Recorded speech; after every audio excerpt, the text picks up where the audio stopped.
बिस्मिल्लाहिर्रहमानिर्रहीम। Welcome back to FX gold predictions. दोस्तों, आज 19 नवंबर 2025 वेडनेसडे को गोल्ड अपने प्राइस के हवाले से कैसा होगा और बहुत सी अहम बातें आज डिस्कस करेंगे। फंडामेंटली तौर पे गोल्ड को देखेंगे और गोल्ड के टर्निंग पॉइंट को देखेंगे। बेस्ट लेवल्स डिस्कस करेंगे कि गोल्ड के कौन से हैं। अगर आप लर्न करना चाहते हैं, प्रैक्टिस करना चाहते हैं, इस फेस में आना चाहते हैं, तो ये वीडियो आपके लिए अहम वीडियोस है। इसके साथ साथ हमारी ये फोरकास्ट प्योरली एजुकेशन मकसद के वाले से होती है। इसको आपने फाइनेंशियली एडवाइस के तौर पर नहीं लेना। फॉरेक्स एक डेंजरस काम है, बगैर सीखे बगैर समझे अगर आप इस फील्ड की तरफ आते हैं तो टोटल अमाउंट का लॉस कर सकते हैं। वीडियो में आगे बढ़ने से पहले सबसे पहले हम अपने प्रीमियर ग्रुप की रिपोर्ट को भी डिस्कस कर लें, जहां पे ट्रेड विद एजुकेशन दी जाती है। आप दोस्त अभी फैसला कर रहे होंगे कि क्या करना है, कौन से जोन्स हैं, वीडियो देख के डिसाइड कर रहे होंगे। हमारे ग्रुप में अपडेट कर दिया जाता है 64, 66, 67 का जोन दिया था कि यहाँ से बाय करें, यहाँ से 40 पिप्स, उसके बाद close all top entries. Market में अल्हम्दुलिल्लाह प्रॉफिट अच्छी लीड्स का जो मज़ा लिया, उसके बाद फिर पिन पॉइंट एंट्री 59 से 56 का, और उसके बाद बार बार इस जोन से प्रॉफिट आया, बार बार इस जोन से बेनिफिट्स आया और इस जोन से हमने बार बार बेनिफिट एंजॉय किया, और उसके बाद 250 पिप्स एक ही जोन से एंजॉय कर चुके हैं। ये एनालिटिक ग्रुप की पावर्स। आप भी इस ग्रुप का हिस्सा बन सकते हैं, इसलिए कि व्हाट्सएप नंबर पे आप हमारी टीम के साथ रब्ता करें कि कैसे इस ग्रुप में शामिल हो सकते हैं। प्रीमियर ग्रुप में शामिल होने की कोई फीस नहीं है। वो चार्जेस जो किसी भी आप प्रीमियर ग्रुप वालों को देते हैं, वो चार्जेस आपने अपने अकाउंट में डिपॉजिट करवाने हैं। कुछ टर्म्स एंड कंडीशंस हैं कि आपने हमारे लिंक से अकाउंट क्रिएट करना होता है और आपने हमारी टीम का हिस्सा बन जाना है। तो बढ़ते हैं फंडामेंटल और न्यूज़ की तरफ। न्यूज़ क्या कहती है और फंडामेंटल के वाले से डिस्कस कर लें। लीजिएगा, एक्सनेक्स के टर्मिनल पे हम आ चुके हैं और 19 नवंबर 2025 वेडनेसडे वाले दिन यहाँ पे मुकामी दुबई के टाइम के मुताबिक 5:30 पे हाली इम्पैक्ट की न्यूज़ है। और ये न्यूज़ जो है रात 11 बजे ये अच्छा खासा इम्पैक्ट डाल सकती है। अब इम्पैक्ट क्या होता है, FOMC मिनट्स, ये सबसे अहम बात है तो देखने वाली कि इसी क्या इम्पैक्ट डालेंगे। देखिए, अगर FOMC मिनट्स में कट रेट की बात हुई कि रेट को कट कर दिया जाएगा, यानी जो शरह सूद है उसको कम कर दी जाएगी, और शरह सूद को जब कम कर दी जाए तो गोल्ड ऊपर बढ़ जाता है। और अगर बात की जाए कि 2026 में फेड जो है शरह सूद को 2 मरतबा कट करने का इरादा रखता है, और सिर्फ इतनी न्यूज़ आने भी गोल्ड ब्लास्ट कर जाएगा और ऊपर की तरफ बढ़ेगा।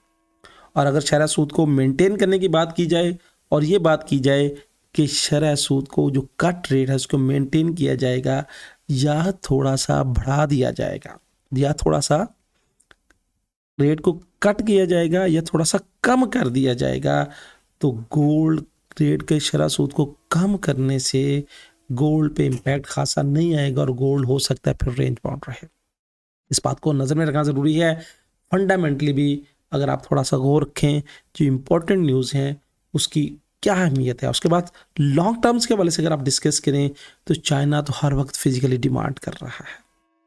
चाइना हर वक्त फिजिकल डिमांड कर रहा है। फिर जियो पोलिटिकल पोजिशन है, कोई भी अनएक्सपेक्टेड खबर जो है गोल्ड को ऊपर ले जाने में मदद दे सकती है। तो मैं तो गोल्ड को हार्ड डिप से बाय ही की तरफ देखता हूँ। गोल्ड अगरचा नीचे है, मगर हमने अपने ग्रुप में भी हार्ड डिप से बाय दी थी। आप भी अगर बाय की अपॉर्चुनिटीज इसमें फाइंड करते रहें तो बेहतर बेनिफिट रहता है। बढ़ते हैं चार्ट की तरफ कि हमारा चार्ट क्या कह रहा है, चार्ट की क्या एनालाइज है। लीजिएगा, गोल्ड के चार्ट पे हम आ चुके हैं और यहाँ पे अगर H1 का टाइम फ्रेम देखें तो H1 के टाइम फ्रेम पे यहाँ पे 9 और 26 पिलर्स की लाइन ने क्रॉस ओवर किया है और प्राइस ऊपर बढ़ने की कोशिश कर रही है। और यहाँ पे जो हमारा इंडिकेटर है जो फ्यूचर्स की प्रोडिक्शंस करता है, यहाँ पे देखिएगा कि इस इंडिकेटर ने जो फ्यूचर की प्रोडिक्शंस करता है ये स्लिम होके उसके बाद अगर यहाँ से ब्लू कलर इस तरह बनना शुरू हो तो ये ऊपर बाय की मूव्स को शो करवाता है। अब यहाँ पे जोन्स क्या होंगे, जोन्स मैंने पहले मार्क करके रखे हुए हैं आपके लिए। और अगर स्ट्रक्चरल बेस पे देखें तो प्राइस यहाँ से लेके यहाँ तक ये देखिएगा कि पूरी 1 वेव्स कंप्लीट कर गई है। अब इसकी ये रिट्रेसमेंट के लेवल्स भी बन सकते हैं। प्राइस के रेजिस्टेंस के लेवल्स कौन से होंगे, सपोर्ट के लेवल्स कौन से होंगे। अगर यहाँ पे देखें तो प्राइस चूँकि FOMC मिनट्स हैं और जब FOMC मिनट्स हों तो प्राइस अच्छा खासा रेंज में रहती है।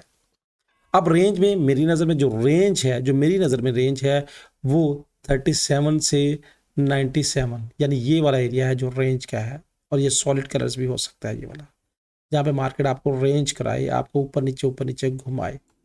मैं हर डिप से बायर्स हूँ।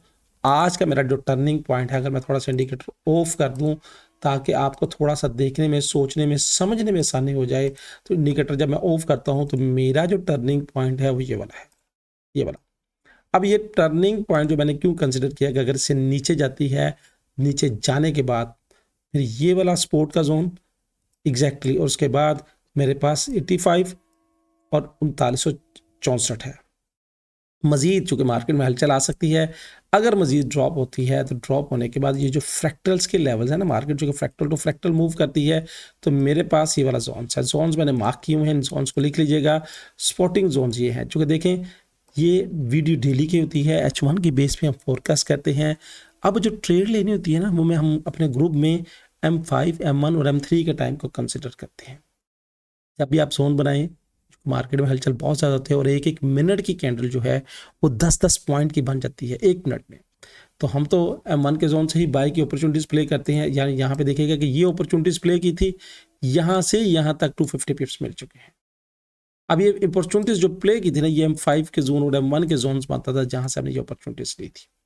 अब यहाँ से ऊपर ये देखिए जो मैंने मार्क किया है, मार्केट मैंने आपको कहा फ्रैक्टल टू फ्रैक्टल मूव करती है, तो फर्स्ट फ्रैक्टल को मार्केट मीट कर चुकी है। ये फ्रैक्टल, ये वाला, ये वाला, ये फ्रैक्टल मीट कर चुकी है जो पिछला था। अब ऊपर के जो फ्रैक्टल बचते हैं, ये फ्रैक्टल हैं 1, 2, और उसके बाद यहाँ पे ये 3 फ्रैक्टल है और ये 4 फ्रैक्टल है। उसके बाद यहाँ पे 1 और 2, यानी यहाँ पे देखिएगा that is the very very strong area for resistance. That is the very very strong area for resistance. क्यों? यहाँ पे 4 फ्रैक्टल जो हैं रेजिस्टेंस की हैं, 2 फ्रैक्टल सपोर्ट के हैं, और अगर थोड़ा सा पीछे आएंगे तो यहाँ पे ये भी एरिया देखिएगा कि सारा सपोर्ट का बनता है। तो that is the very strong, that is the very strong. ये देखिएगा कि ये थोड़ा सा जो मैं पीछे आ रहा हूँ, तो यहाँ पे देखिएगा थोड़ा सा पीछे आने की शक्ल में मेरे पास यहाँ पे ये जो फ्रैक्टल है, that is the very strong area. इस जगह में बहुत हजूम है, और that is the most probability points कि अगर मार्केट इसको ब्रेक कर गई तो फिर ये ब्रेक करने के बाद मार्केट ये ऊपर होने के बाद ये फिर ये और उसके बाद ये टारगेट, ऊपर के जो टारगेट है ये रेजिस्टेंस, हाईली रेजिस्टेंस जोन से है 97 से 4111। That is very very high resistance zone. इस रेजिस्टेंस जोन को अगर ब्रेक करती है और पावर से ब्रेक करती है, पावर से ब्रेक करने के बाद पूरी बॉडी इस तरह भरपूर क्लोज ऊपर की तरफ करे, तो इसके फिर टेस्ट पे हम बायर्स ही बनेंगे और ये हमारे फिर टारगेट होंगे। ठीक हो गया। नीचे के जो सपोर्ट के जोन है वो मैंने आपके साथ शेयर कर दी हैं। टर्निंग जोन नीचे का अगर सेल की तरफ जाना है तो that is my first turning zone, ये वाला that is my first turning zone. जो सपोर्ट जोन भी बड़ा स्ट्रॉन्ग है, फर्स्ट टर्निंग जोन भी है। उसके बाद अगर इससे भी नीचे बैठ कैंडल क्लोज करती है तो मार्केट में फिर सेल का मजीद प्रेशर बन सकता है। नीचे का सेल के वाले से टर्निंग जोन ये है, ये वाला जो कि 4037 है, और ऊपर ब्लास्ट होने के बाद यहाँ पे जहाँ पे रेजिस्टेंस का लेवल है, मजीद बाई की अपॉर्चुनिटीज है, वो ये वाला जोन है, ये वाला। अब प्राइस आपको इस जोन के अंदर ऐसे ऐसे ऐसे ऐसे ऐसे रगड़े दे सकती है, तो एहतियात और केयर करने की बहुत ज़रूरत है। अब ये आप कहिएगा कि ये जो सपोर्ट का जोन है, जो टर्निंग जोन है, वो मैंने मेंशन आपके साथ कैसे किया। तो यहाँ पे अगर आप थोड़ा सा देखें तो ये मैं H1 के टाइम फ्रेम पे ये जो जोन मैंने मेंशंस किया है, यहाँ पे ये 26 पीरियड्स की लाइन है, और यहाँ पे ये 1 कैंडल रोटेशमेंट फार्मूला, सॉलिड कलर्स की सपोर्ट, यानी यहाँ पे ये भरपूर सपोर्ट का लेवल्स मौजूद है।